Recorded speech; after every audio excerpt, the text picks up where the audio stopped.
Olá! Olá! Olá! Você me Boa ouve? noite! Tá me tendo Eu tô ouvindo a minha voz. Tem algum probleminha no teu som. Ai, o que eu faço? Como é que tá? Você tá ouvindo no alto-falante, né? Tô ouvindo no alto, é melhor colocar fone? Acho que sim. Eu tô ouvindo a minha voz. Eu tô ouvindo a minha voz. Tá tendo um retorno. Você quer que eu baixe o volume? Não sei se é isso, entendeu? O problema. Ainda tá ouvindo? Tô. Eu continuo Peraí, vou ouvindo. tentar com fone então, só um minuto. Vê lá, vê aí. Solta. Peça o seu fone. Vamos chegando aí. Eu ainda não entendi.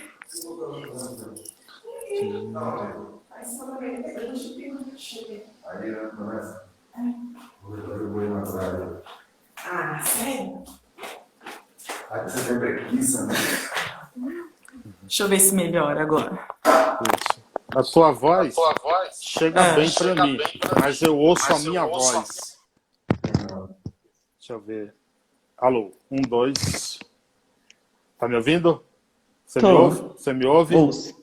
Sim. Pronto, parou o eco. Parou? Pessoal, então era pessoal, porque estava no... Quem já está aí na live está me ouvindo bem? Dá um ok aí para eu saber se já estão me ouvindo perfeitamente, que agora eu não tenho mais a minha voz de volta. Pessoal, sejam todos bem-vindos. Eu sou Carlos Silva, eu apresento o programa Paiaiana Conectados todos os sábados ao meio-dia na Rádio Conectados. Você acessa radioconectados.com.br. Pode conferir a gente também lá nas plataformas digitais, no YouTube, no Spotify. E também tem o site exclusivo do programa, que é paiaianaconectados.com.br. Nesse período aí de pandemia, nós estamos aqui, no Em Quarentena. Hoje é 7 de junho, chegamos à edição de número 74. Já passaram por aqui nesse período 73 entrevistados, personalidades importantes. A gente já conversou aqui. E hoje não é diferente, para falar de um tema super importante também e sempre atual, né? Eu trago aqui uma pessoa também importante. Ela que é formada em Serviço Social pela Universidade Estadual Paulista, Unesp, poetisa, gestora cultural com ampla experiência nas áreas de livro e de literatura, ficou meio esquisito aqui. É idealizadora e artista no coletivo Sarau das Pretas, sarau literário protagonizado por mulheres negras, e autora do livro Coroações, Aurora de Poemas. Débora Garcia, obrigado pela aceitação do convite, honrado em tê-la por aqui. Eu que agradeço o convite. É sempre importante a gente fortalecer esses espaços, né? Principalmente agora. Tá tudo tão tenso, né? Tudo tão difícil. Antes da gente entrar na nossa pauta principal, como é que surge o Sarau das Pretas? Então, o surgimento do Sarau das Pretas tem a ver um pouquinho também com resquício de racismo, né? Às vezes a gente pensa que o racismo como o machismo está preso em determinadas classes sociais, mas ele é transversal, né? Então, mesmo em ambientes de esquerda, mesmo em ambientes onde a gente tem uma coisa mais ampla, né? Acontece, né? E eu venho de uma caminhada de sarau, me formei, né, em sarau, me tornei escritora em sarau, mas eu sempre observei essa ausência da pauta em relação à mulher negra, né? E não foram poucas as experiências de colegas que chegavam, poetas, né, que queriam trazer um poema, uma fala, pautando a questão da mulher negra na sociedade, ou da mulher em si, né? De um modo geral, e de não ter acolhimento dessa questão, né? Às vezes é uma coisa muito subjetiva, mas também já aconteceu coisas explícitas, né?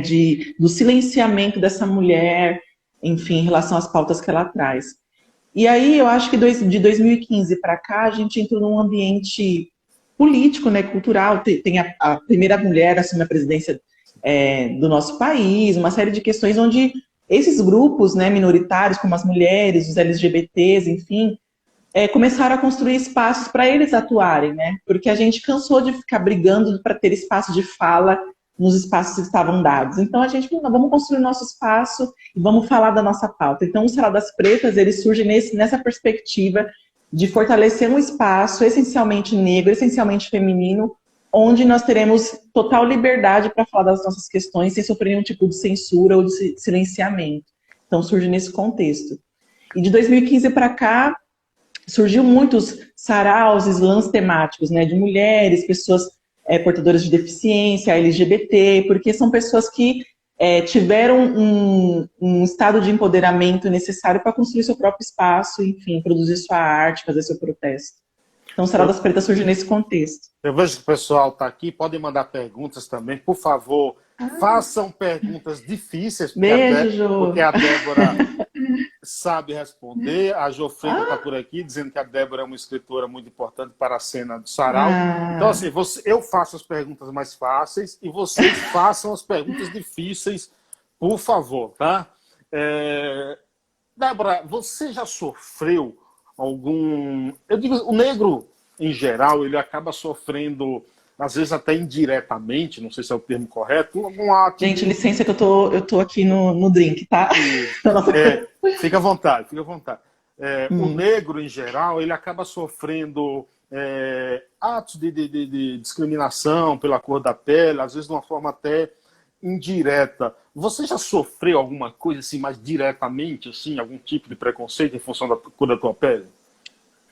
Olha, isso veio de uma maneira muito explícita na minha infância, né? Porque as crianças falam tudo muito abertamente, né?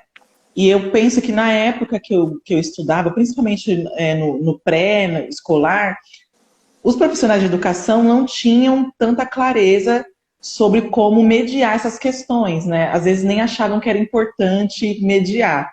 Então eu fui aquela criança que cresceu sofrendo racismo mesmo, né?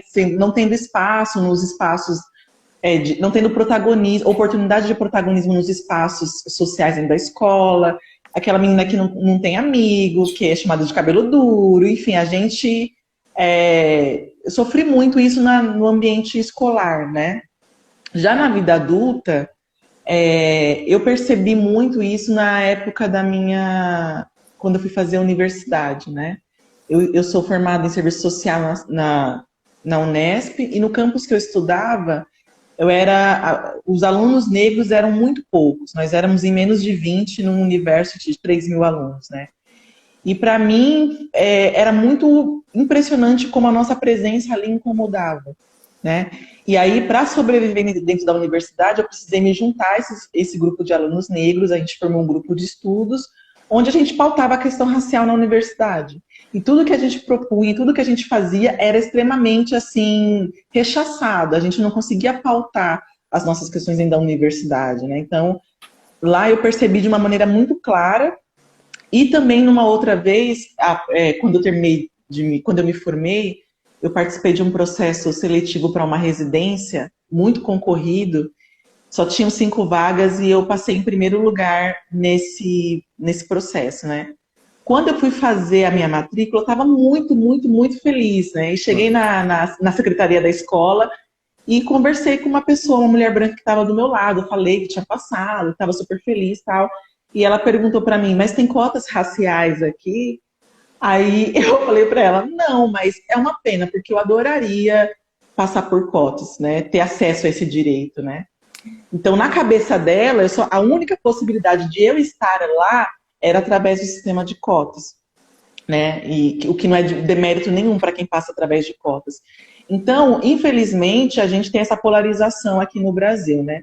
Ou o racismo acontece de uma maneira muito sutil, como uma pergunta, você entrou por cotas? Né, que já tem uma série de coisas por trás dessa pergunta do que ela está julgando sobre mim, ou de uma maneira extrema, que é a violência escancarada, né? Que a gente tem esses dois extremos, assim. Você acha que as escolas não têm capacidade de lidar com essa questão do racismo dentro de uma sala de aula ou no ambiente escolar? E quando a gente fala ambiente escolar, necessariamente não estamos falando de uma sala de aula, né? Da convivência escolar. Você acha que as escolas não têm a capacidade ou, de certa forma, deixa aí rolar, empurrando com a barriga? Aqui você sei lá, acredita isso, culpa isso? Olha, eu não falaria de falta de capacidade, né? Se é um lugar onde isso deve ser abordado e tem condições de ser abordado, é na escola, né? Porque onde a gente passa grande parte da nossa vida e é responsável por grande parte da nossa formação. Só que a gente tem a questão do racismo ser uma questão estrutural no nosso país, né? E embora a Constituição diga que todos somos iguais perante a lei, e embora isso se reflita, deveria se refletir na metodologia de ensino, isso não se reflete, né? Porque enquanto sociedade nós não discutimos o racismo, né? A gente discute quando acontece uma coisa horrível, como aconteceu com o Jorge nos Estados Unidos, ou como aconteceu com o Miguel. Quando acontece esses fatos que, infelizmente, fatos violentos, né, que trazem a questão racial em pauta, a gente discute muito.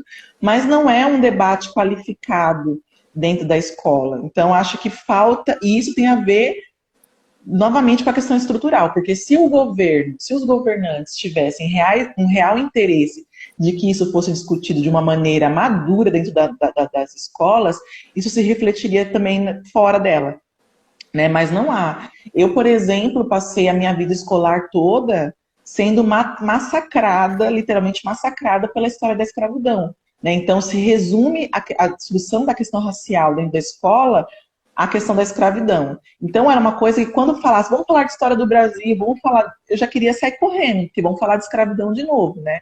E como que um aluno, uma criança que está desenvolvendo a sua identidade, vai sentir orgulho dessa escola, dessa história? Ela não tem, né? Não tem condições. Então, daí a importância das leis de ações afirmativas, né? Como a Lei 10.639, né, que fala sobre a obrigatoriedade de ensino de história e cultura afro-brasileira, para que a gente possa ter oportunidade de falar de outras coisas para além da escravidão, né, de trazer uma história também de luta, de superação, enfim. Então, eu penso que a escola é sim um lugar potencial e necessário para a gente amadurecer a questão racial no Brasil, mas tem a questão que flutua, né? Então, quando a gente tem governos que são mais abertos para essa discussão, a gente consegue avançar mais. Quando vem governos como o atual, que estão totalmente fechados para essa questão, aí a situação fica mais grave, né? Você falou em crianças aí, e tem um trecho da música de Gabriel Pensador, que chama Racismo é Burrice, que ele diz assim: o racismo passa em forma de piadas que teriam bem mais graça se não fosse o retrato da nossa ignorância, transmitindo a discriminação desde a infância, e o que as crianças aprendem brincando é nada mais, nada menos que a estupidez se propagando. E aí eu te pergunto, você acha que essas brincadeiras que vêm desde a infância, elas contribuem para que a criança cresça com isso, independente até de classe social, mas com uma mentalidade preconceituosa, com aquela mentalidade que o negro é algo inferior? Você acha que contribui essas brincadeiras para isso? Ah, sim, totalmente. Eu, na verdade, odeio, né? Eu odeio esse negócio desse tipo de piada, né? Que, na verdade, não é piada, é uma forma... Porque o racismo no Brasil, ele é muito peculiar, né? Ele é muito único aqui. Então, uma das maneiras da gente de se disseminar ideias racistas, né? E preconceituosas é essa questão da piada, né? Então, através da brincadeira, você vai transmitindo e cristalizando no imaginário social coisas sobre determinado segmento da população.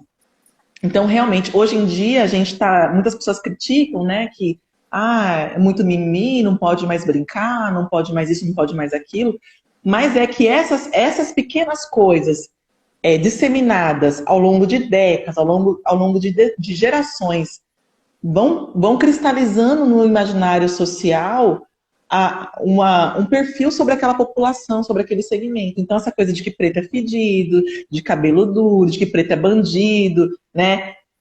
Chega em forma de brincadeira, né? Chamar o outro de macaco, né? Qual que é a gravidade de você chamar alguém de macaco? É uma brincadeira? Não.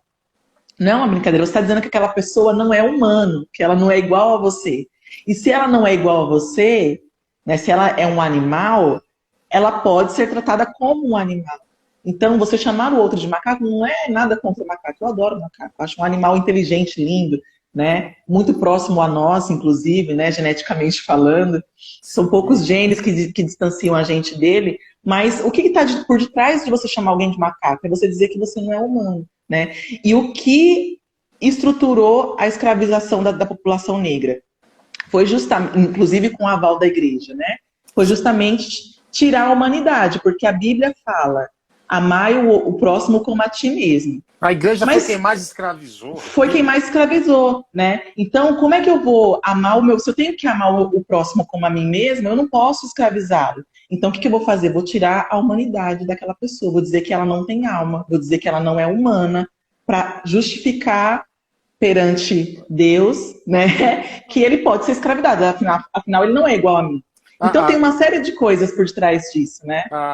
O fato, por exemplo, da igreja declarar Nossa Senhora Aparecida uma santa negra como padroeira do Brasil foi para tentar se redimir dessa escravização que houve, que a igreja cometeu, entendeu? O Berguinho te pergunta aqui se você é a favor das cotas, ela até já respondeu, mas e por quê? Eu sou radicalmente, extremamente a favor das cotas e de todo tipo de ação afirmativa, não só em relação aos negros, né? Mas por quê? Porque o escravagismo foi um sistema implementado no Brasil por quase 500 anos, praticamente, né, durante todo o nosso período colonial. E aí, para reverter toda a bagagem de atraso, de não acesso que a população negra teve durante esse período, somente com outras ações do governo. A sociedade civil não dá conta de reverter estruturalmente uma ação governamental. Então, da mesma forma que o racismo, né, o racismo não, a escravidão, foi um sistema legalmente instituído, legalmente operacionalizado no Brasil, somente o governo, através de instituição de leis, né, e ações afirmativas, pode, ao longo da história, reverter isso. E é muito importante que as pessoas tenham compreensão de que ações afirmativas, como cotas e outras afins, são reparações históricas, né? Não é favor, não é beneficência, nada. É reparação histórica. Então, o governo ele tem essa responsabilidade, porque o povo negro sozinho não tem condições de reverter o que o Estado fez e ainda continua operando em relação à população negra, né? E aí a gente precisa, eu peço muito encarecidamente para as pessoas que são contra as cotas raciais, né, que procurem se informar, porque eu penso que ser contra tem muito a ver com a falta de informação. Então, as pessoas pensam, por exemplo, cotas na universidade ou no concurso público, que eu vou me declarar negra e automaticamente vai ser concedida uma vaga para mim. Não. O aluno negro, o candidato negro tem que estudar tanto quanto o não negro. Só que ele vai concorrer com pessoas em iguais condições a eles. Por exemplo, eu demorei 3 anos para entrar na universidade pública. E, tipo assim, se fosse precisar 10 anos para tentar entrar, eu estudaria 10 anos, porque eu não tinha condições de pagar, né? E aí você vai dizer que eu estou em igual condições para concorrer com um aluno que desde o pré estudou para entrar na USP, né? Que teve condições, que tinham que comer, que não tinha que se preocupar com nada, né? Então, a gente não pode falar que há condições iguais porque não há. Então, as cotas, seja para qualquer segmento, trata de você tratar os iguais entre os iguais, propor uma concorrência mais igual. E aí se evidencia tanto o racismo, por quê? Porque ninguém é contra, por exemplo, a cotas para pessoas com deficiência no trabalho, ou cotas para idoso, ou sei lá, para jovens que estão começando a trabalhar, porque são segmentos que estão em situação desfavorável para competir com a grande massa, né? Então, as cotas têm a ver com isso, e elas são temporárias. Ninguém aqui quer ficar entrando por cotas raciais eternamente. Mas quando a gente conseguir minimamente equilibrar a balança de negros e não negros na universidade, as cotas não vão ser mais necessárias, né? Mas nesse momento, onde a balança está totalmente desigual, é necessário sim. E eu sou extremamente a favor. Sou uma defensora assídua, aguerrida das cotas raciais. Como é que você, falando dessa questão, aproveitando o gancho dessa questão das cotas, como é que você vê, por exemplo, no Brasil, branco legítimo, só aqueles que são descendentes de europeu legítimo, de olhos azuis, essa parte está mais até no sul do país, descendente de alemães, italiano, tudo.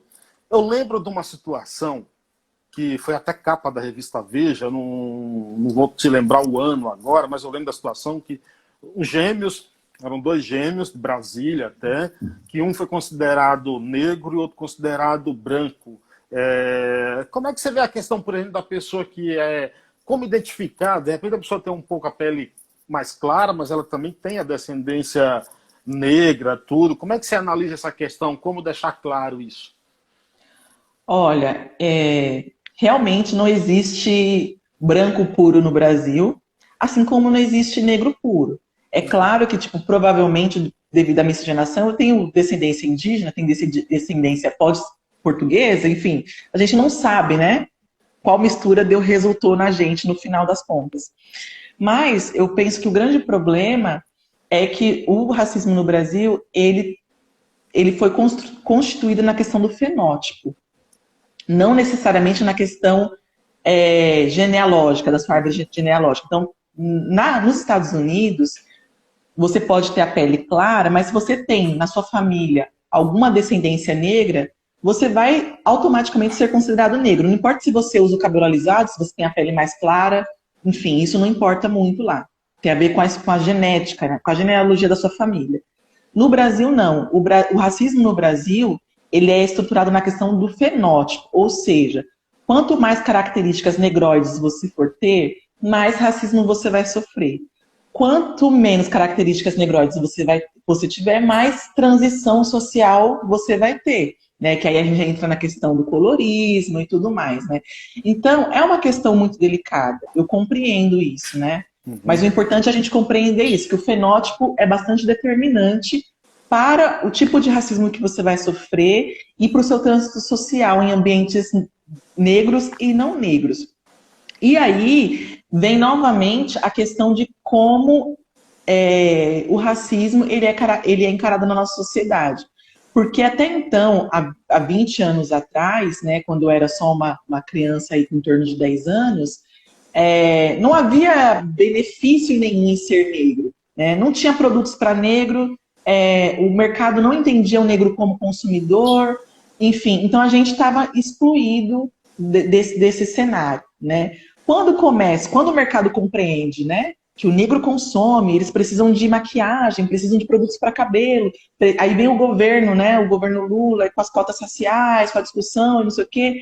Então, quando começa a surgir um mínimo de benefício para a população negra, aí as pessoas começam a questionar, né, se são negros ou não negros, né? Porque num ambiente totalmente desfavorável, ninguém ficava reivindicando a sua negritude, né? Então, hoje em dia, a questão racial está em pauta.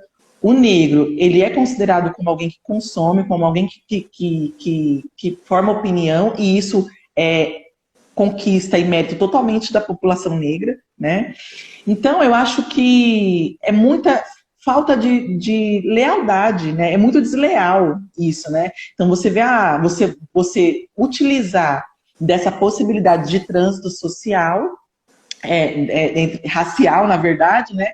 Para poder se declarar negro no momento que isso te beneficia e poder negar a sua negritude no momento em que isso não é favorável. Então, ao longo do período, né, o governo vem tentando criar mecanismos para evitar que esse tipo de coisa aconteça. Mas quando a pessoa tem a má índole, fica difícil. Então, por exemplo, mesmo que você tenha a pele clara, né, quando você vai concorrer a algum tipo de cotas, eles vão, hoje em dia, estar considerando mais a questão da sua genealogia. Então, se você tem um descendente em primeiro grau direto, né? Então, por exemplo, o meu sobrinho, ele tem a pele bem clarinha. O pai é branco e a mãe é negra. Ele tem uma descendente direta negra, que é a mãe dele. Então, ele pode, sim, se declarar negro, se ele quiser, né? Ele pode, sim, concorrer às cotas, né? Se ele quiser, né? Mas ele precisa compreender, e é isso que nós vamos trabalhar com ele, tipo, de que esse espaço é potencialmente para as pessoas que não têm esse trânsito social que ele tem por ter a pele muito clara, né? Então, eu acho que é mais uma questão da gente conscientizar as pessoas. O governo precisa cada vez mais clarificar os critérios, a forma, porque, infelizmente, só autodeclaração. Eu acho que a autodeclaração é fundamental, né? É o primeiro ponto. Mas, para além da autodeclaração, tem que ser considerado, sim, a genética, o fenótipo, a árvore genealógica daquela pessoa, porque senão fica sempre nessa questão do tipo de quando é vantajoso eu me declaro negro e quando não é vantajoso eu fico nesse trânsito entre ser negro e não ser negro, sabe? Exatamente. O Aldriele... Que nome? Audrey Heloise. Audrey Heloise. Ela fala aqui o seguinte... Se na reunião, ela fala o apelido, mas como a gente está no debate sério, eu não vou citar o apelido. Se na reunião do Bolsonaro, que eu não chamo aquilo de reunião, com os ministros não havia um representante negro, é reflexo de uma estrutura racista declarada, onde a questão racial não é priorizada em nenhum aspecto. Você concorda, Débora? Sim, eu penso que nós somos 54% da população no Brasil, a população autodeclarada negra, né, parda, enfim. Nós somos 54% da população. Se você olhar para os cargos de poder e decisão do nosso país, a representatividade negra é ínfima, é mínima, né? Por isso que hoje nós temos cotas raciais para, por exemplo, população negra na política, para mulheres na política, né? Porque essas pessoas não têm iguais condições para poder viver a vida política de uma maneira intensa, né? E eu acredito que é de fundamental importância que a gente esteja nesses espaços, né? Para pautar, a gente tem que estar nos espaços onde as coisas são decididas. Infelizmente, se a gente não estiver nesses espaços, ninguém vai pensar, nossa, e a mulher negra? Nossa, e o homem negro? Ninguém vai pensar. Então, a participação política ela é fundamental. Só que as condições estruturais que o nosso povo vive dificulta muito a nossa participação política, né? Essa disponibilidade de tempo. A gente está ali vendendo o almoço para comprar a janta, né? Então, como é que você vai ficar até não sei que hora numa reunião, num partido, numa reunião, numa convenção? Então, tipo, essa vida política, para grande parte da nossa população, ela é muito distante, né? Mas eu acredito que sim, é um reflexo, não só a ausência da população nessa reunião, enfim, nos espaços políticos, é um reflexo da não importância que o governo dá para isso, e também o fato de, nessa reunião, diante do cenário político do Brasil, a gente bater nos picos de morte, não ter se falado disso, né, da pauta principal do nosso país, que é a saúde pública atualmente. Então, na real, esse governo não está comprometido nem com o negro, nem com o indígena, nem com a população de um modo geral, porque eles têm outros interesses, né? Enfim. Você acha o brasileiro um tanto quanto acomodado em relação a essas questões raciais? Por que eu estou te dizendo isso? Veja, nos Estados Unidos o racismo é declarado, o racismo é aberto lá. Aconteceu a morte lá do George Floyd lá, e o pessoal começou, e deu início aí a todas essas manifestações que a gente acompanha de longe, esse inconformismo das pessoas. Aqui no Brasil parece que as pessoas acompanham de longe, mas que parece que é uma onda que vai passar. Não vejo, por exemplo, nenhuma revolta, que eu digo, entre aspas, né, contra, por exemplo, o menino que a patroa do filho da empregada deixou cair no elevador. Nós somos acomodados, nós aceitamos isso facilmente, Débora? Eu penso que não é a questão de aceitar facilmente. Eu acho que a população, de um modo geral, não tem empatia com a causa negra. Mesmo a população negra sendo 54% da população brasileira, não há uma empatia com a causa negra, né? Isso por quê? Porque esse mito, né, da igualdade racial, né, do Gilberto Freire, da Casa Grande em Senzala, que diz que pretos e brancos convivem pacificamente, isso estruturou a abertura política do Brasil no pós-escravidão. Essa ideia, né, da convivência pacífica. Então, para grande parte, a gente vive num estado de guerra, né? Uma guerra racial, uma guerra social, uma guerra econômica. Só que grande parte da população não identifica isso, né? Por quê? Porque, diferentemente dos Estados Unidos, onde é declarado... E eu acho que a gente está caminhando nisso, né? Nós somos A nossa democracia é muito recente, né? Se você for comparar em relação ao período ao período colonial que nós vivemos, a nossa democracia é muito recente. Então, talvez precise de mais 500 anos para que nós, enquanto sociedade, consigamos mudar no nosso imaginário social essa ideia da paz racial, que não existe, né? Então, o fato da gente, por exemplo, conviver juntos, de você ter um amigo negro e não sei o quê, essas coisas, faz com que no imaginário da população de que a gente não é racista. É uma ou outra pessoa que declara escancaradamente que não gosta de negros e tudo mais. Mas é tipo, o racismo no Brasil, assim, eu gosto de negro até certo ponto. A gente pode sair para beber, a gente pode sair para jogar um futebol, mas casar com a minha filha, não. Mas entrar para minha família, não. Né? Ser o gerente do banco, não. Então, quer dizer, a aceitação do negro, ele tem esse limite social, né? E a partir do momento que a gente vai tensionando essa barreira, aí é que vem os conflitos. Então, embora eu não ache saudável, sou totalmente contra essa questão de apartheid, de separação, mas eu gosto das coisas claras. Se você não gosta de preto, eu preciso saber que você não gosta de preto. Você entendeu? Mas aqui a coisa é tão subjetiva que tira da gente a condição da gente se defender, porque a princípio a gente se dá bem. A princípio o brasileiro é um povo pacífico, né? Pretos e brancos convivem bem. Mas aí nos momentos, na hora do benefício, na hora da ação afirmativa, aí você fala, não, por que ele tem que ter? Né?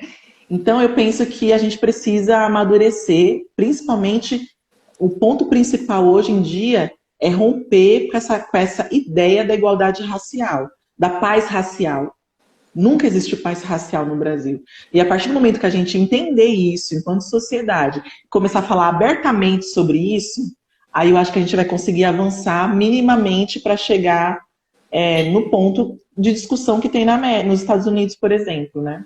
Mas você, por exemplo, quando você fala da paz racial, da igualdade racial, além de falar, de bater na tecla, de a gente ficar martelando, de criar, por exemplo, vocês até acham diferente, porque vocês têm um grupo, na prática, que vão lutar por isso, que vão gritar por isso, entendeu? Eu presenciei assistindo um sarau de vocês, aqui no Céu Vila Rubi, quando a pessoa se manifestou lá, contrária a vocês.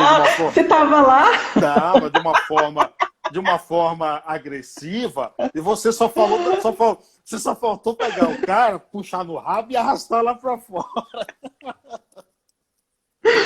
Gente, eu fiz um mini barraco esse dia.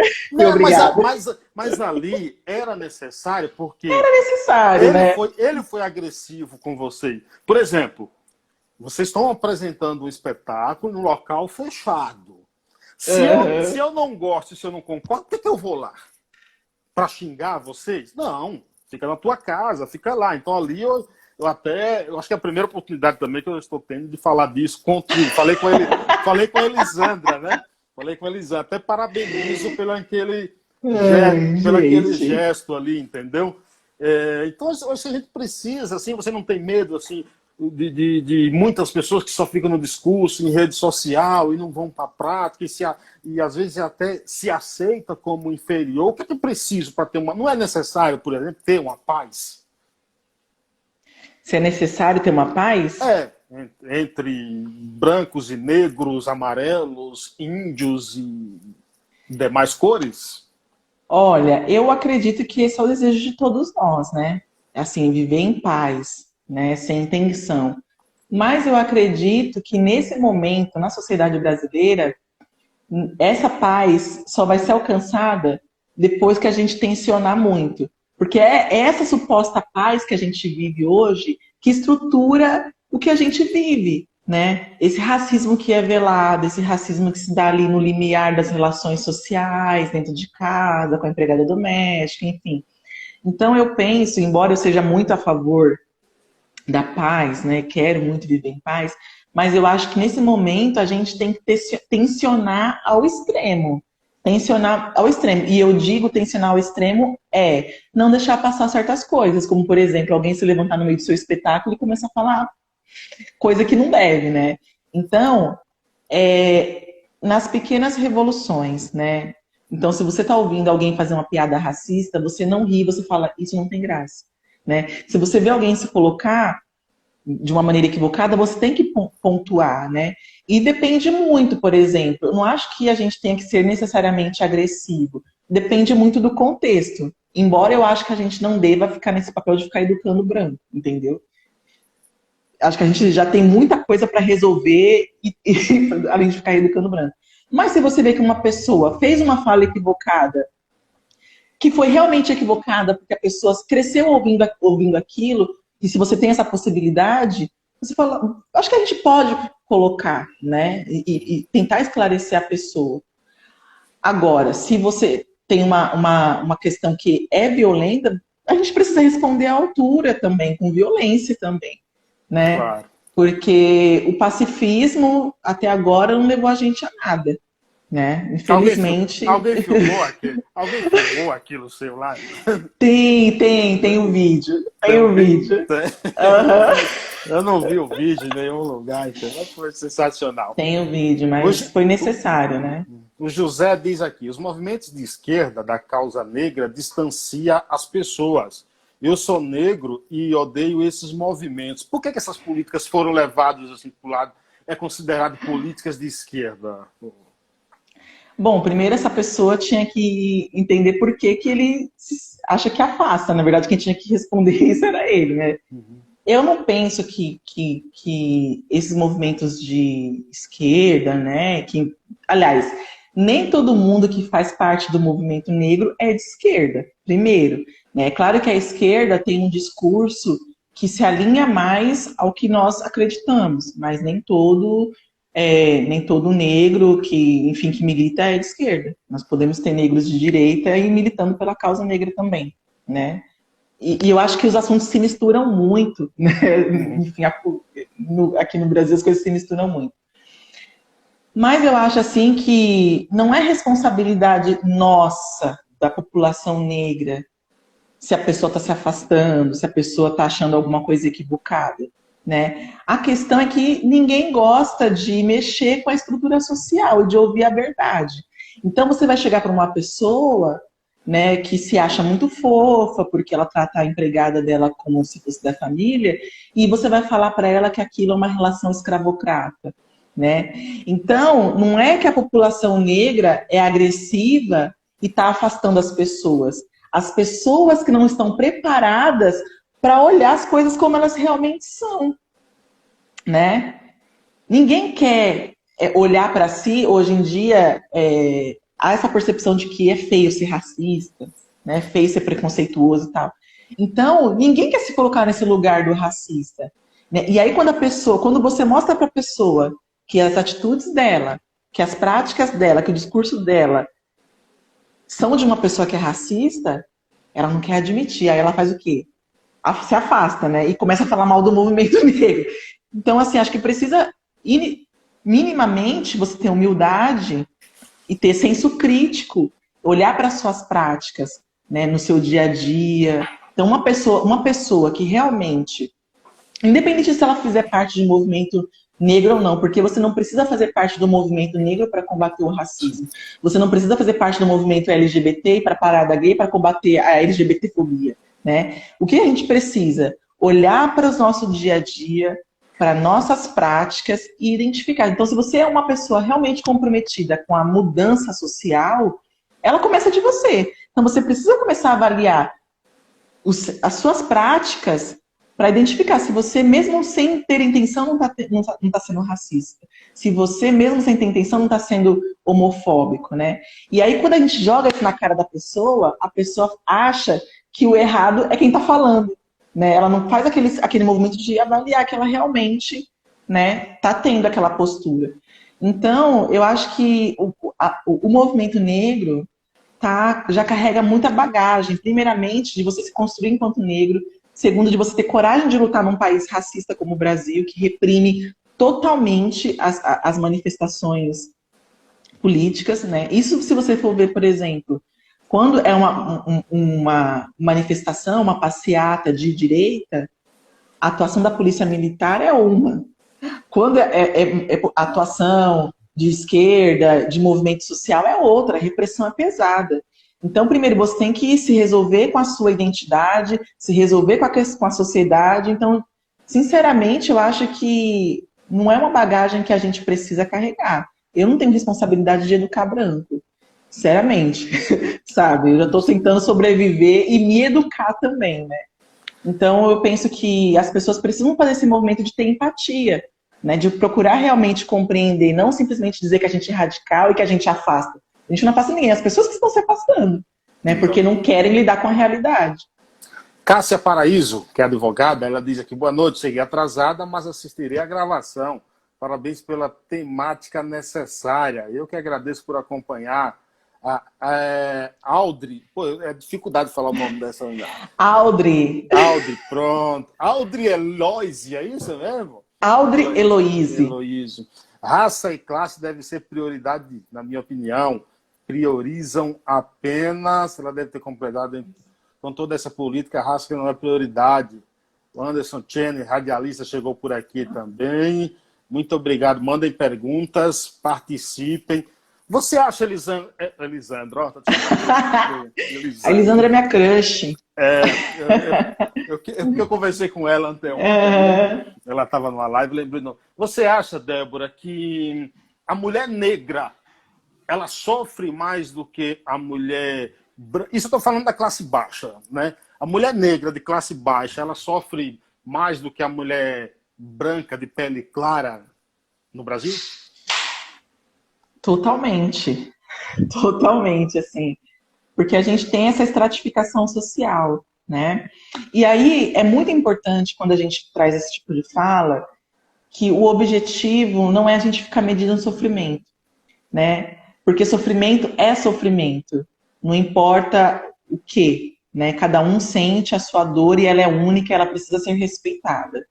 Mas tem diversos estudos, né, antropológicos, sociais, que trazem essa estratificação social, né?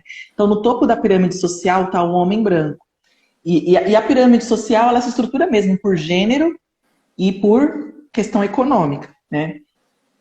Por gênero, por raça e questão econômica. Então, no topo da questão da pirâmide social está o homem branco, né? Que é o detentor do poder e tudo mais. Do poder econômico, do poder social, enfim. Abaixo do homem branco está a mulher branca, né? Abaixo da mulher branca está o homem preto e abaixo do homem preto está a mulher branca. Então, a gente tem uma estrutura social, isso no Brasil, no mundo, que está dado, né? E no Brasil isso é de uma forma muito mais escancarada, por conta de como se dá, né? Então, a mulher negra, ela sofre uma pressão vertical acumulada, né? Então, ela sofre por ser mulher, ela sofre por ser uma mulher negra, né? E isso potencializa o processo de exclusão dessa mulher. E como isso se dá no dia a dia? Né? A mulher negra, ela é vista como aquela que suporta tudo, né? Ela é a mulher que leva a família, ela é a mulher que leva a sociedade, é aquela que leva na cara, mas suporta, é aquela que vai parir com menos anestesia porque ela é parideira, tem a anca larga, né? A mulher branca, ela já é vista como aquela mulher que precisa ser mais cuidada, que é mais vulnerável, né? Que precisa de uma atenção social. Isso, gente, é importante deixar bem claro que isso não está em lugar nenhum. Isso não está na Constituição, isso não está... Mas a gente tem um contrato social que é subjetivo de como as coisas se dão. Então, na realidade, no dia a dia, e é comprovado por estudos, a mulher negra, ela sofre mais violência do que a mulher branca por conta dessa construção social de que ela é a que suporta tudo, que ela é mais resistente, que ela não é uma mulher sensível, né, como as outras mulheres. Então, isso impacta, sim, diretamente. Nos dados da Secretaria de Segurança Pública, né, eu trabalho no atendimento a mulheres vítimas de violência, então, o quesito cor é muito importante, né? A mulher negra, ela sofre mais violência. A mulher negra, ela sofre mais violência obstétrica, né? Então, isso tem a ver com a construção social de que essa mulher é a mulher que é a mula, né? Que vai suportar o estupro, que vai suportar tudo. Então, esse é dado. Por que, por exemplo, rapaz, normalmente quando você Já aconteceu comigo, tá? Teve uma época aí que eu trabalhei em um determinado local e eu não tomava muito sol, porque eu coberto, né? Então você vai ficando com a pele mais clara, né? Aí as pessoas normalmente falam que "Pô, você tá com a pele mais bonita, você tá com a pele mais clara, não sei o quê." Aham. E é aquilo o que a gente estava falando, é o preconceito ali, enraizado ali diretamente, né? Não, totalmente. É aquela percepção, é o conceito europeu de beleza, né? Que foi Uhum. implementado de uma maneira muito forte no Brasil. Inclusive, uma outra questão das cotas, né? Porque hoje em dia, na publicidade, a gente tem que uma cota racial de representatividade. Então, se nós estamos num Brasil que 54% da população é negra, por que que na publicidade não temos negros? Por que que na televisão, na mídia de um modo geral, não temos negros, né? E essa representatividade importa, né? Porque se você não se vê, como é que você vai construir a sua autoestima se você não se vê retratado numa perspectiva positiva, numa perspectiva do belo, né? Então, eu falo do impacto disso como quem vivenciou. Então, como eu te falei, sofri muito racismo na escola quando eu era pequena, porque por conta do cabelo e não tinha produtos para cuidar do cabelo. Então, cuidar do cabelo era difícil mesmo. Não é que o cabelo era ruim, né? Qualquer cabelo, se você não tiver condições de tratar, vai ficar Então, ruim, né? meu cabelo,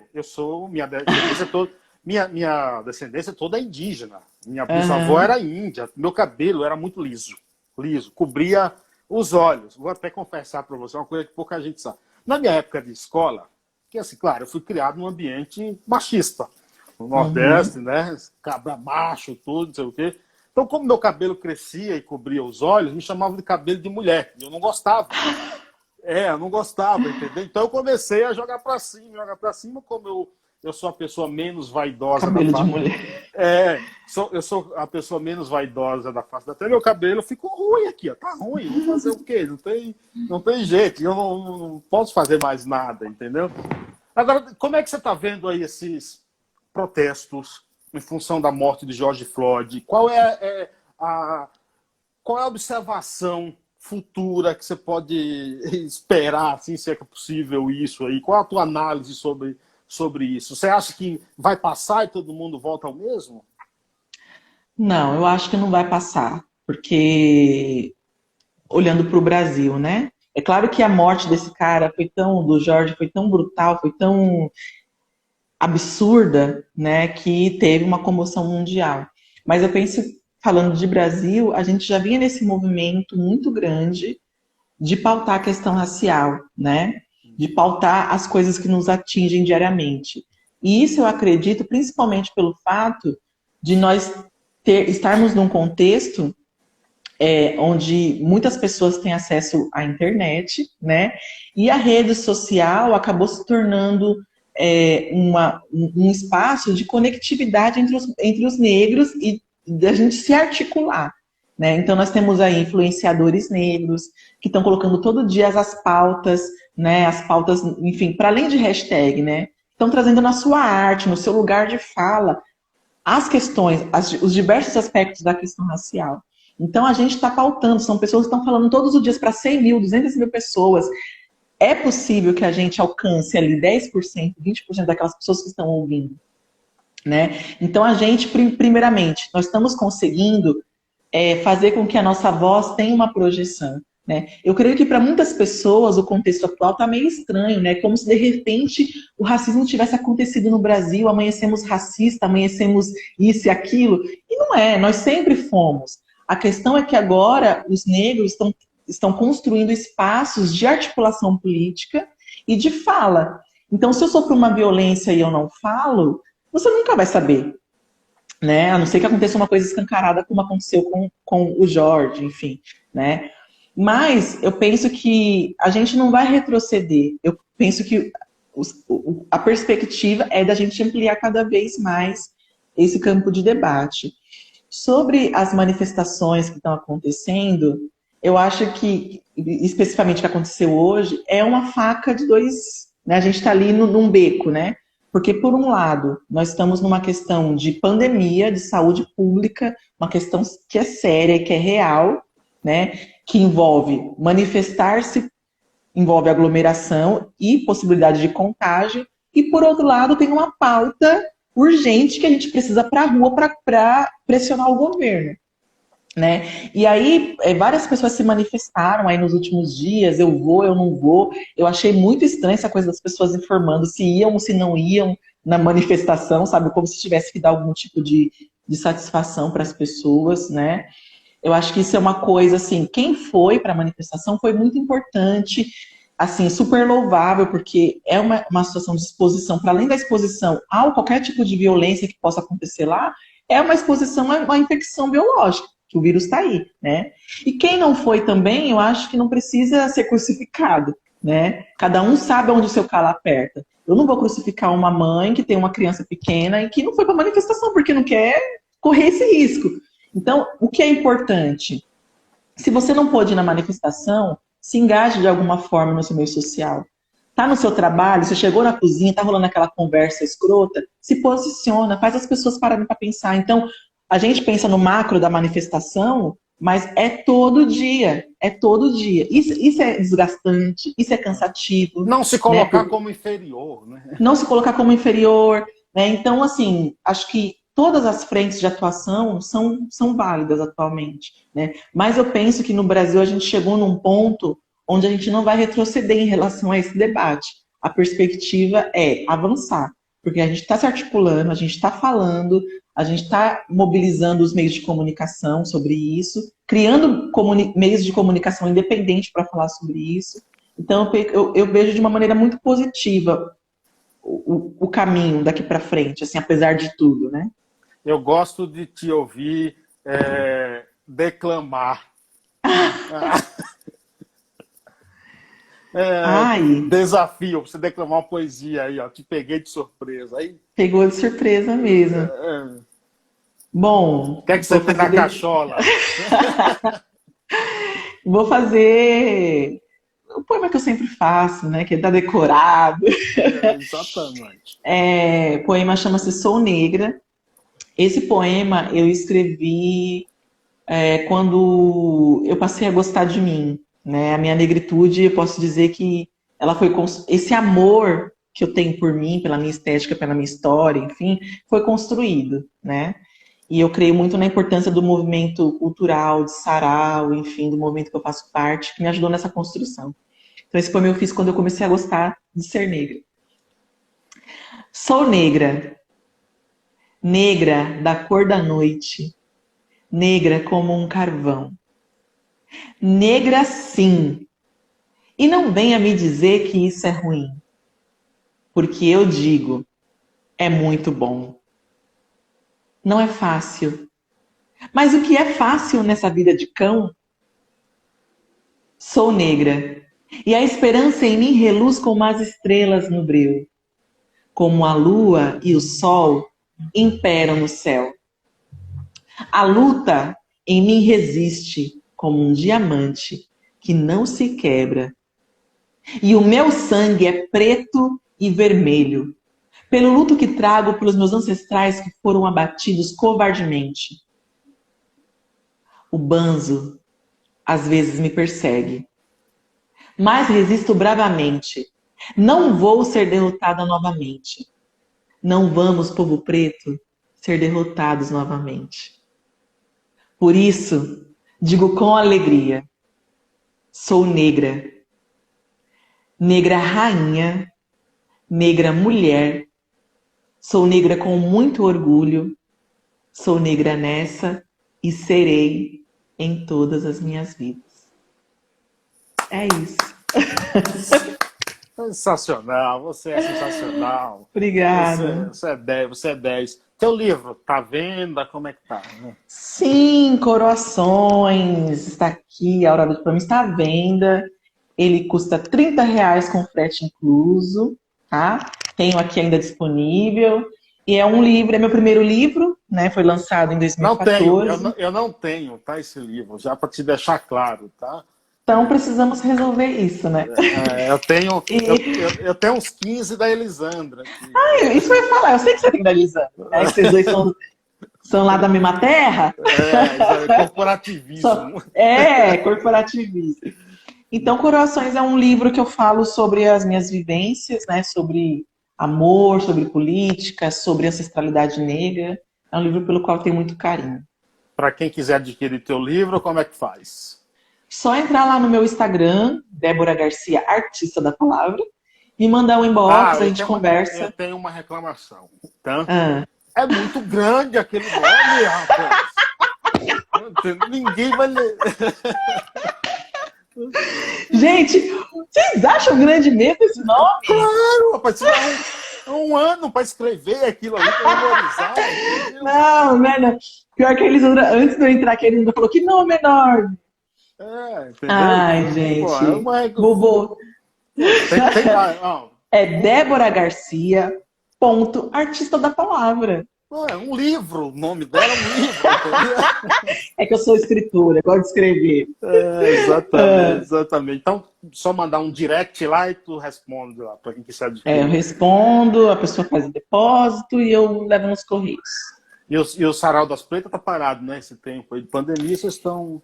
Então, a gente parou, a gente estava super a plenos vapores aí com as atividades, né? Inclusive, a gente vai lançar o livro agora, Narrativas Pretas, que é fruto do projeto que a gente foi contemplado no Vai.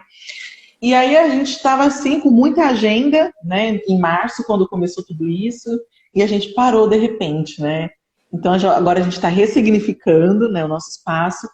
Vamos voltar à ativa, então vou passar a agenda do Sarau das Pretas. A gente vai voltar agora no próximo sábado, dia 13 de junho, às 20 horas, vai ter uma live lá no Sarau das Pretas. A live chama-se Pretas in Love, né? Que é em comemoração ao Dia dos Namorados. Então vai ser um sarau erótico. Então quero convidar todo mundo para participar com a gente, separar as poesias picantes aí para participar com a gente. Vai ter correio elegante, então quem quiser mandar um recadinho pro crush, pode mandar que a gente vai ler durante a live.